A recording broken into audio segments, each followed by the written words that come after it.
Hi, everybody. Mitch Tanaman here. Thanks for joining me today for this week's Security News Update. Our lead story is kind of entertaining. OpenAI, who makes a living off of scraping everybody else's data, is upset that one of their competitors, DeepSeek from China, is kind of doing the same thing to them. So the humor of that isn't lost on me, hopefully not lost on you too. They're suing DeepSeek for scraping their data when they go scrape everybody else's data. Now, of course, in fairness, they're also being sued, so maybe it's turnabout as fair play, but nonetheless, it is kind of interesting. In the security and privacy alert section, Subaru has a product called Starlink, which enables their kind of smart car technology. It does enable remote tracking of cars and vehicle control. And apparently hackers have figured out that maybe there's kind of some security lacking in what they're doing. So maybe Subaru ought to go fix that. Now, the good news is once they told Subaru that their system wasn't secure, Subaru fixed it very quickly. The bug did affect cars in the U.S., Canada, and Japan. But this is, one of the many hacks we're seeing about connected cars from multiple car makers. So this is certainly not a Subaru only problem, but it is certainly a connected car problem. Sweden seized a cargo ship after another undersea cable was damaged. A month ago, the Finns seized a tanker called the Eagle S after multiple undersea cables were damaged there.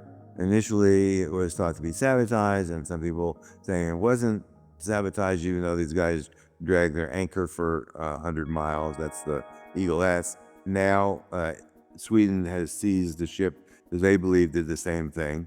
They kind of sent their commandos in to go grab the ship. They did cut a cable between Sweden and Latvia. Maybe all this is a bunch of coincidences, maybe not, but seems like a lot of coincidences. In the CMMC question and answer period this week, one interesting question that came up was, what if we have a holding company that has multiple divisions? How do we handle CMMC in that case? Well, the answer is, of course, like all good consultants will tell you, is it depends.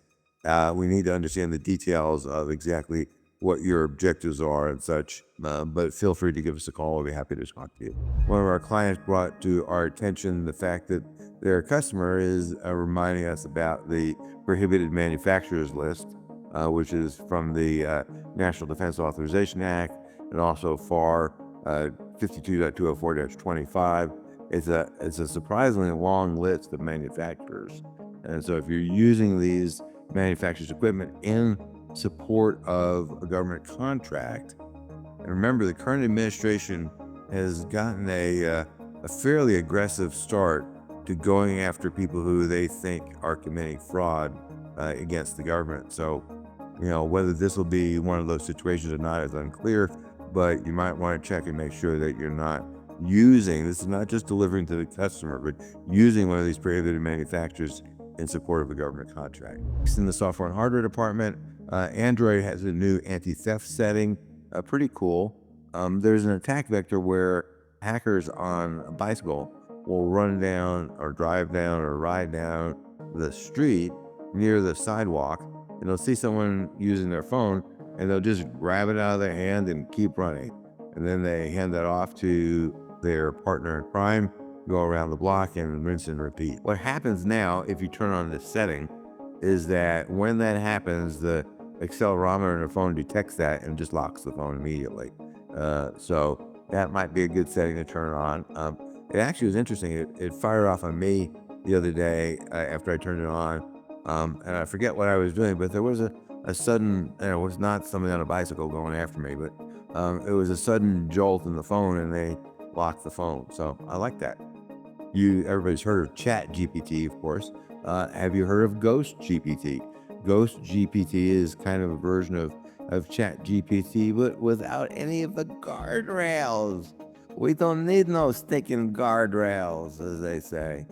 So $50 for a week or $150 for a month, you can get Ghost GPT, and it will do a damn good job of writing malware for you without those pesky guardrails. There's an attack going against Juniper Firewalls called the Magic Packet attack, and basically what happens is the hackers have figured out a way to get into the firewall and launch their malicious code.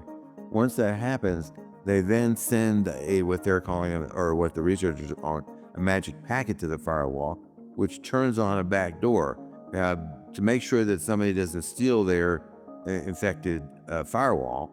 There's a handshake that goes on between the compromised firewall and the person who sent the magic packet. And if they can't figure out that handshake, then it says, you're not the guys that installed us, so better luck next time. But nonetheless, if you're running Juniper Firewall, it's time to patch. In the legislative and legal section, KuCoin, Kucoin, is a cryptocurrency exchange, and like many, for years they have willfully decided to ignore the know your customer rules and money laundering rules and stuff like that. Well, they agreed to pay a $300 million fine, which of course is just a fraction of the fees that they've earned over the last years. They're going to exit the U.S. market, and the founders of the company have been kicked out of the company. So, whether some other countries go after them for money laundering, not clear, but one less cryptocurrency exchange in the United States. States with data broker laws are going after the brokers, Texas and California being two of the big ones. And they're just saying, basically, if you don't register as a data broker and follow the data broker rules, we're just going to fine your butt. So, I think that's a good thing. In the education department, blockchain is billed by some, incorrectly in my opinion, as a privacy tool. It's not. The blockchain is completely public. There is zero privacy. Where the privacy comes in is if the people reading the blockchain can't figure out what your wallet ID is. Well, that only works if you use unique wallet IDs for every single transaction, which most honest people don't do because it's a lot of work. But there are a couple of folks who tried to fight that privacy concept in court and severely lost the battle. Two federal court of appeals decisions went against the folks that are saying, well, it's on the blockchain, it's supposed to be private. And this is, no, I don't think so. And there's this concept called the third party doctrine, which basically says once you give your information to a third party, you don't reasonably have an expectation of privacy, especially in the case of the blockchain where it clearly, is designed so there is no privacy. So if you're thinking that the blockchain is good for, keeping your criminal activities under wraps, you probably, number one, you probably ought to think again. And number two, probably not. In the breach department, the Change Healthcare breach is certainly one of the largest breaches in history. If you figure the U.S. population is about 340 million, they're saying about 190 of those 340 million were impacted by the breach, which means that more than 50% of every man, woman, child, infant, and other human being in the country was affected by the breach. That's a pretty pervasive breach. And next, what I call the gift that keeps on giving, or maybe perhaps the hack that keeps on giving. CenterPoint Energy, which is a Texas-based energy provider, is just now admitting that their customer data was compromised in the 2023 MOVEit breach. That's about 2 years late. They're in damage control mode right now, trying to figure out how bad the problem is, and they shut up like a little clam. Estimates are that the data of about 3 million of their customers may have been compromised. I'm sure we'll find out in a while. After all, it only took them 2 years to admit that they were affected at all.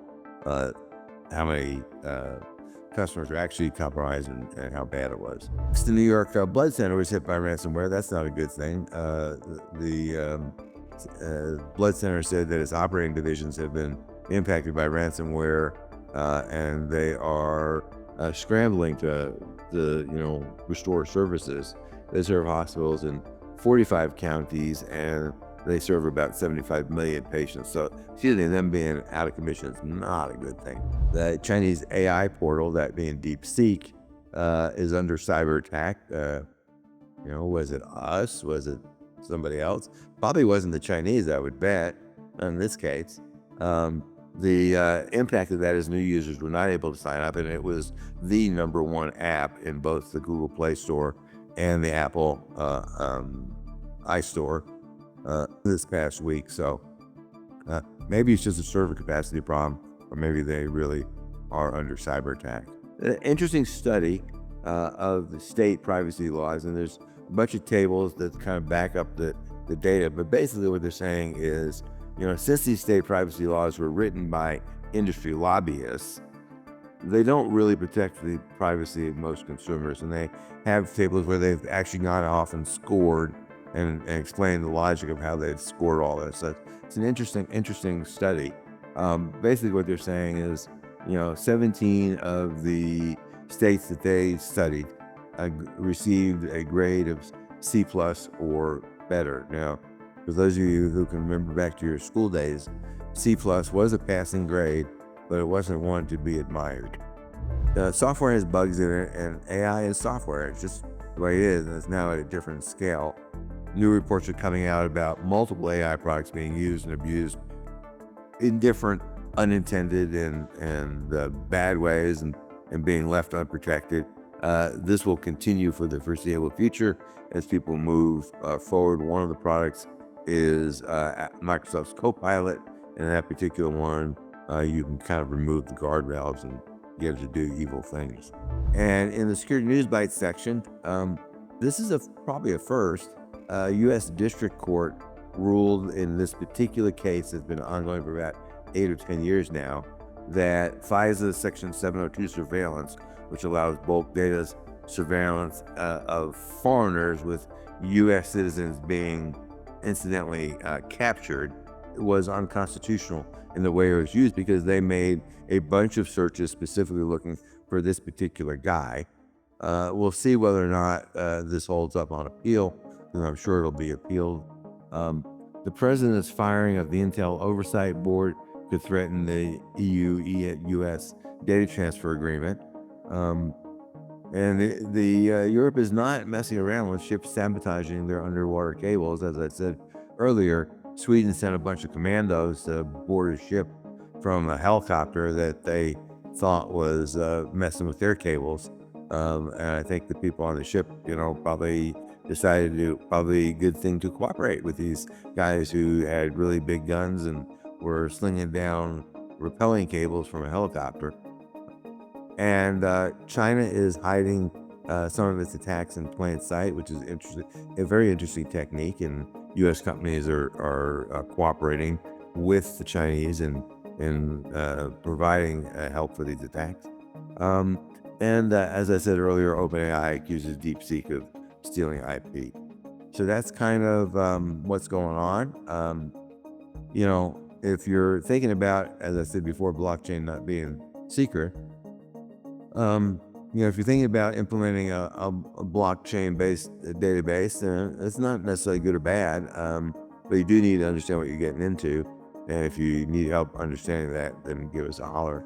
But until next time, stay safe. And certainly if there's anything we can do to assist you, please reach out to us. Take care.